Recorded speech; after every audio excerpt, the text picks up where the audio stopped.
Yo, what is up, everybody? Chris here from Big Sports News, back at it again with another video. Today I'm going to be bringing you guys a quick recap as to what happened in yesterday's matches, as well as what you can expect going into today's matches, that of course being Saturday's matches.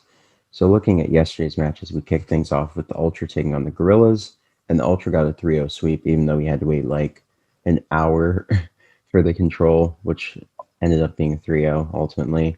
One of the most dominating controls we've seen on the year. I think round two, the life count was 22-8 at the conclusion or something. So LAG were just getting massively outslayed.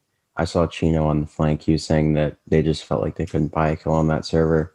And as all of us COD players know, that just happens sometimes. It feels like you can't kill anybody on the map, and when you can't kill anybody on the map, I mean, you're not going to win. That's just how COD works. So Gorillas, I mean, they got put in the blender yesterday. Toronto looked great. They're still undefeated this season. They're 9-0 in map count, 3-0 in series count. So we'll see if anybody can take a map off them before the weekend ends. I'm expecting Rocker to be the team to do that. I don't think they'll beat Toronto, but I do think they'll at least take maybe a search or a hard point possibly. So great takeaways from the Ultra. And for the Gorillas, I mean, I just don't know. I think that taking Vivid out of this rotation, I think it really impacted their speed and just the way that they play. They don't look like they're playing comfortably. And I forget who it was. I think Study brought it up yesterday. When they're in positions where they have to be set up and, they have to get into power positions and just be kind of comfortable and hold angles, they really don't know what to do. And you can see it without Vivid. When they had him on the squad, they were a lot more comfortable in those kind of situations, and they could really play off the back foot a lot better. But we'll see how it goes. Maybe they'll work some things out with the coaching staff, and they'll figure out how to better remedy that issue. But as it stands, it's a pretty glaring issue that's really going to affect their results going forward if it's not addressed. Of course, in our last matchup of the day, we saw the Minnesota Rocker taking on the Paris Legion. And you guys know I had this going 3-1 in favor of the Rocker, as I said here on the screen. And you guys know I did favor Paris take the opening hardpoint, which they did. Then Rocker swept all the way throughout. They took map 2, 3, and 4. So yeah, that was a great day for us. Went 8-2 in total on counts yesterday. So the only things I missed were LAG map 2, which almost hit. They were up, I believe, 4-0, and then Toronto ripped off 4 straight. And it went to around 11, and of course, Insight, he made a really smart play. Salt was laying down on bomb, he killed him off bomb. Then Sheen pushed through the little door on A bomb, the one in the little ticket booth type area. So unlucky. He thought the Insight was going to wrap around from Cat, but I don't know. I feel like knowing his positioning after he killed Assault, like, he could only be one place, right? So it was just a tough call on their part that resulted in the round 11 not going their way. But yeah, I mean, Toronto looked great. Rocker looked great as well. Their search was really strong. I think they took Miami 6-2, and then their control looked really good. They were very dominant in the control. I think they got a 3-0 there as well. And of course, in the hard point that they closed out, it was pretty dominant as well. I think they might have had a 100-point lead. So they had a great showing. Of course, in the second half of that series, map 1 didn't go their way. They got outslayed. And Paris has always been really good on checkpoint and in map 1 hard points, really with any iteration of their roster so far this season. So, what can you really say about that? Of course, transitioning to today's matches, we kicked things off with Atlanta taking on the London Royal Ravens. And personally, I see Faze walking away with this one 3-1.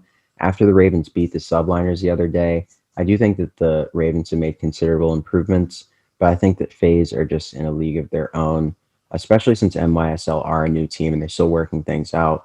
They're in the honeymoon phase of this roster. I think that FaZe will take this one 3-1. I think that they take the opening hard point. I think Ravens take the search. I think FaZe take the control, and I think they take the other hard point. But if FaZe come out hot in the S&D, which I think they will, given the fact that they added Tupac as an analyst, and we all know Tupac from the S&D scene. I think that this could be a 3-0. 3-0 is possible. Not highly likely, but it's possible. In our next matchup of the day, we have the Dallas Empire taking on the LA Guerrillas. And after what I saw yesterday, I initially had the Gorillas walking away with this one 3-2. Excuse me, the Dallas Empire walking away with this one 3-2. But I'm going to relax that to 3-1.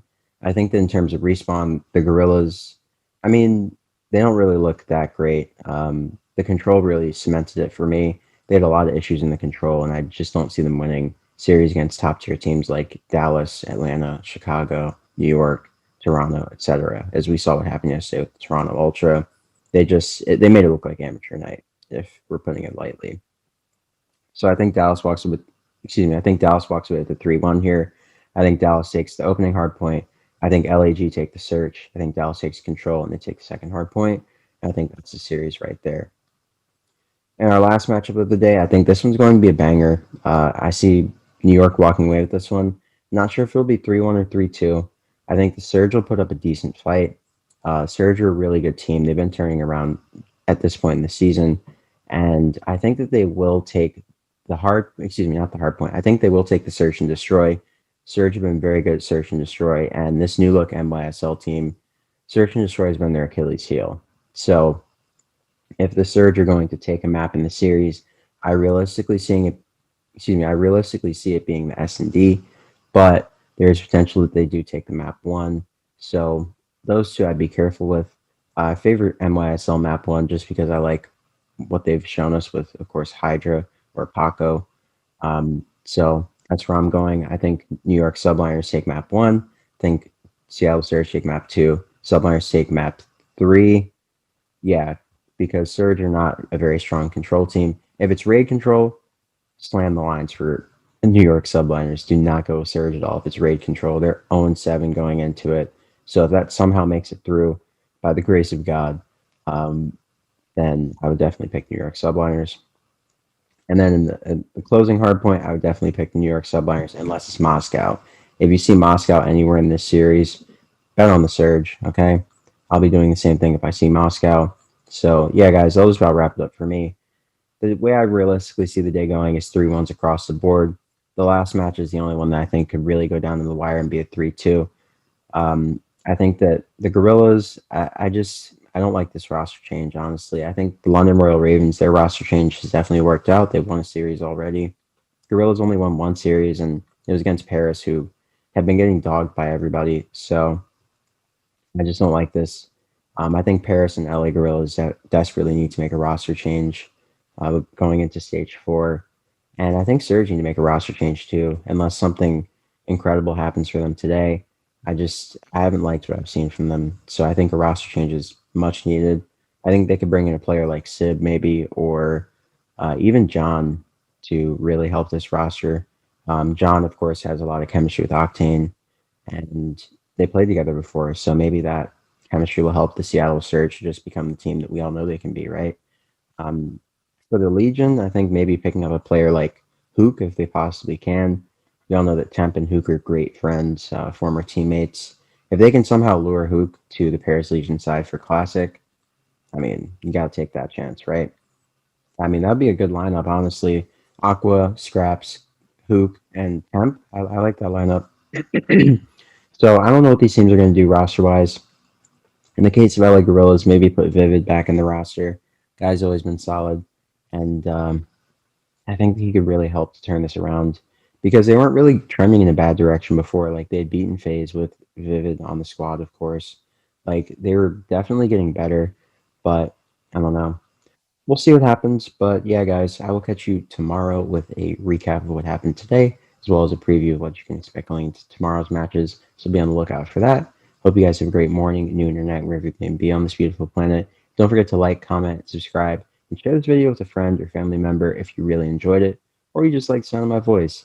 So yeah, guys, I will catch you later on tomorrow. Be sure to enjoy all the COD action. We have 3 great matches today, and I hope you guys have a great Saturday, just generally. So yeah, once again, this has been Chris from Fake Sports News, and I'm signing off. Hope you guys have a great morning, noon, or night. Like I said before, I'll catch you in the next video. Peace.